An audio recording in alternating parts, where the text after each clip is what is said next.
माझे नाव भगवान किसनराव तळेकर, गाव पाहेगाव, तालुका जिल्हा जालना. आमच्याकडं एक 12 एकर क्षेत्र आहे कपाशीचं.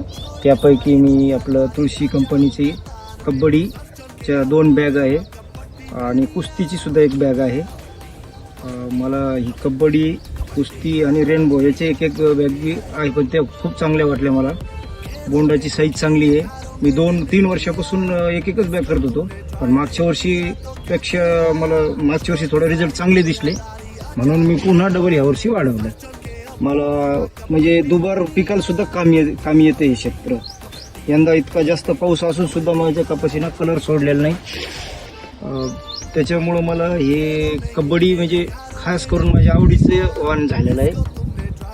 इतर शेतकऱ्याला एक माझा थोडासा सल्ला आहे की बाबा तुम्ही सुद्धा हे वाण लावून उत्पन्नात वाढ घेऊन पीक दुबार पिकासाठी खाली करू शकता, पाणी जर असलं तर. असं एवढं एक मी सांगू शकतो.